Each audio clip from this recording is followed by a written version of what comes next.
मेरी हाथ जोड़ के प्रधानमंत्री जी से अपील है। प्रधानमंत्री जी,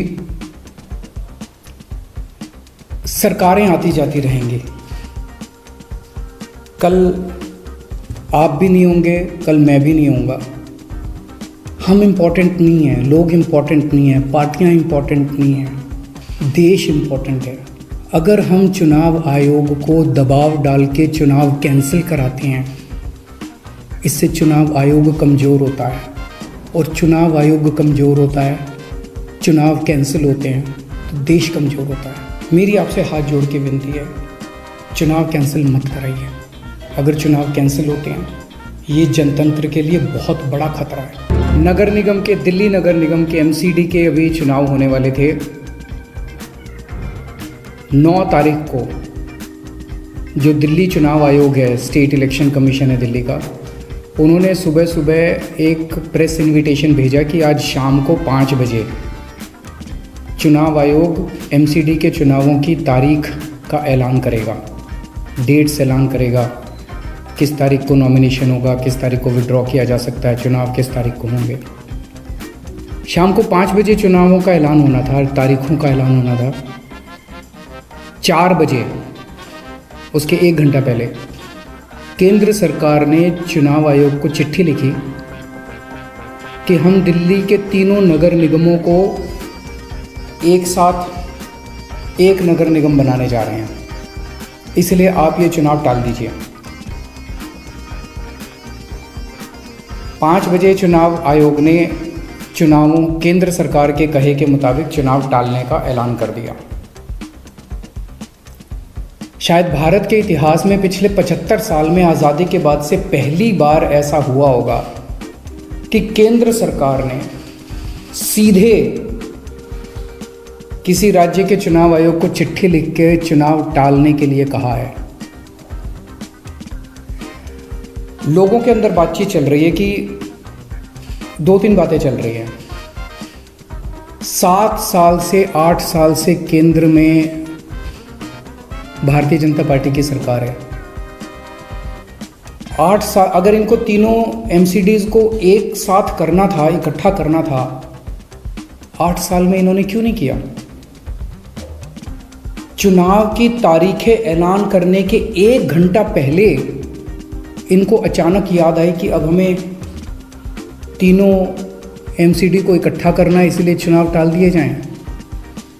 तो लोग कह रहे हैं कि एमसीडी को इकट्ठा करना, एक करना तो बहाना है, मकसद चुनाव टालने का था।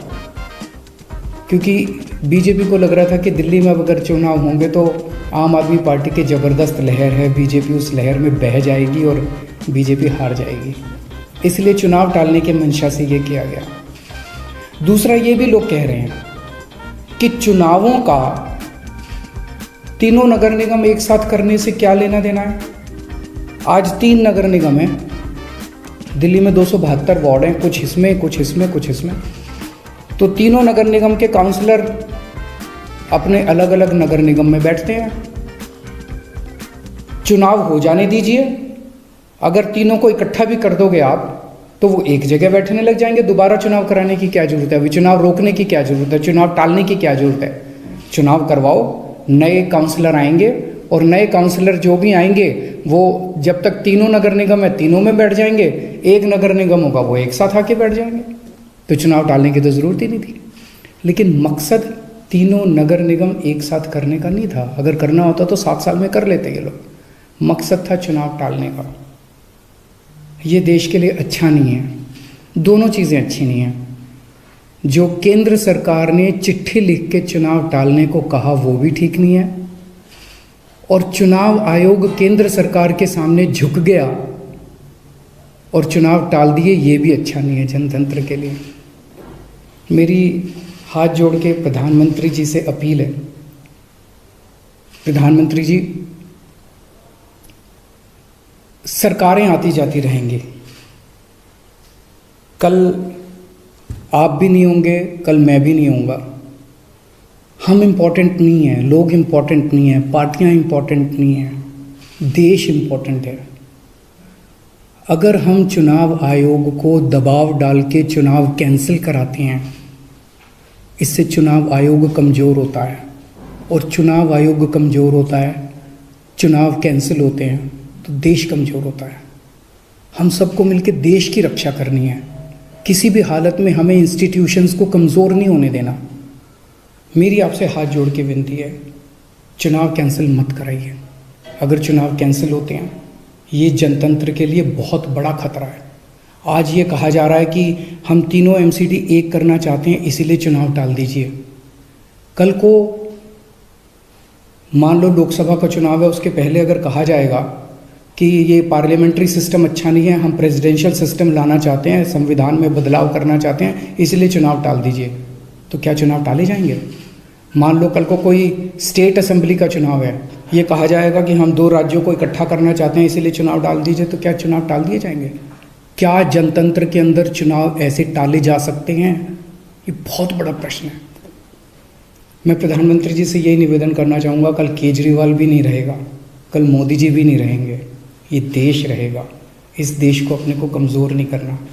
मुझे नहीं पता कि राज्य के हमारे जो स्टेट इलेक्शन कमिश्नर हैं उन पे ऐसा क्या प्रेशर डाला गया, उनको क्या धमकी दी गई, इनकम टैक्स की, ईडी की, सीबीआई की कोई धमकी दी गई, या वो अभी अप्रैल में रिटायर हो रहे हैं तो उनको पोस्ट रिटायरमेंट कोई लालच दिया गया, मुझे नहीं पता क्या दिया गया, लेकिन वो तुरंत 1 घंटे के अंदर चुनाव टालने को तैयार हो गए। ऐसे संस्थाएं कैसे चलेंगी? और मैं हमारे स्टेट इलेक्शन कमिश्नर से भी कहना चाहूँगा कि सर, अगर आप ऐसे चुनाव टाल देंगे, ये तो जनतंत्र ही नहीं बचेगा। हम लोगों ने आज़ादी किस लिए पाई थी? इस देश ने आज़ादी किस लिए पाई थी? जनता का राज है, जनतंत्र है इस देश के अंदर। आप ऐसे चुनाव टाल देंगे तो जनतंत्र ही नहीं बचेगा। मुझे नहीं पता आपके ऊपर क्या प्रेशर डाला जा रहा है, मुझे नहीं पता आपको क्या धमकी दी जा रही है या क्या लालच दिया जा रहा है, लेकिन सर, जो भी आपको धमकी दी जा रही है, जो भी आपको लालच दिया जा रहा है, बाहर आके बता दीजिए देश को, सारी जनता को बता दीजिए। देश आपके साथ खड़ा होगा, पूरा देश आपका साथ देगा। पर झुकिए मत सर, किसी के सामने मत झुकिए।